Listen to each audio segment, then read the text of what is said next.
This week, be prepared to explore the Crochet Granny Square Checkerboard project. Even if you've never picked up a hook before, you can follow along. I invite you to post your progress photos throughout the week in the comments. For today's video, I will be explaining what we are going to do throughout the week, and then I will go over the materials you need for the project. Tomorrow, Tuesday, I will post a video on how to do the stitches and make the granny squares. It's just gonna be a double stitch for those who know, using a magic loop or magic circle. And if you know how to make a granny square, you're already miles ahead. Congratulations. But for those of you who don't know, you can follow along the video. I will show close-ups of what I'm doing and offer any advice I can think of to make it a much more pleasant experience for you. If you have any questions at any time throughout the week, let me know and I will answer them as soon as possible so that you do not get behind. Wednesday, I will be posting on my Facebook page about any questions any of you may have had. If you're stuck on any given thing, I will go into more detail, more so than I did in the previous video. I will also be sharing my progress at that point, which, if I don't slack, should be about done. Well, done making the 64, I think, squares that I need to finish my checkerboard. And I will also show off the work of those who are following along.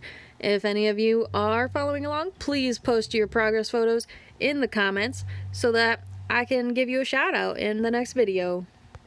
Thursday, I will post my finish up video, which will show you how to stitch the squares together. You can sew them together, which is not my preferred method, but I will show you in case you want to do it.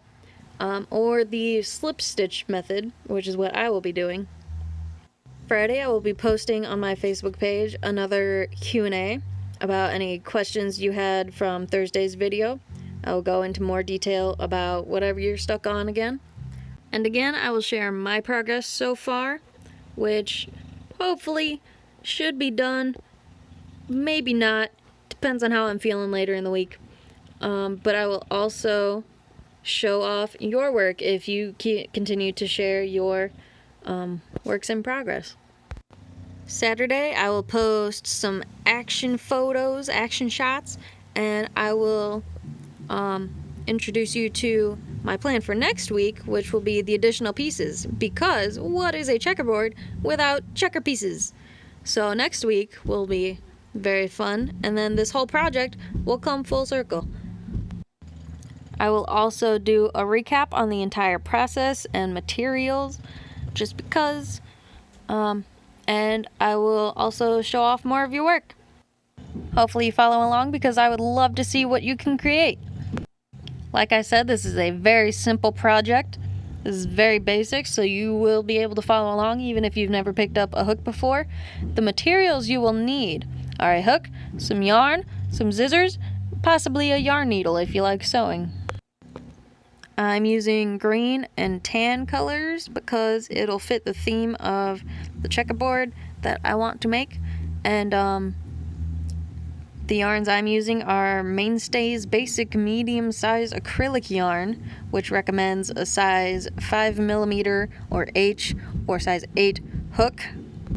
If the hook size is scaring you because there's so many different sizes for the same hook, don't worry about it. It's just like the different brands. There's like a UK size, there's a US size, there's metric. Don't worry about it. Just find a hook that is a decent size for you and buy it. The yarn you need depends on the hook that you're comfortable with using. If you need a bigger hook, get a bulkier yarn. I would love to be working with that, but that's unnecessary for this project. So I'm gonna be using a basic yarn with a more medium-sized hook. More specifically, I'll be using this 4.5mm hook, which is also known as a size 7, which is right between a G and an H size, which is close enough to what this yarn recommends using, so it's fine. Now, to end this video, I have a question for you. What is your most memorable art project you've ever done? Remember, art is very broad too, so don't feel limited to paper or paint. Any answer is right. My absolute favorite is painting my sneakers. That was so fun. See you tomorrow, bye!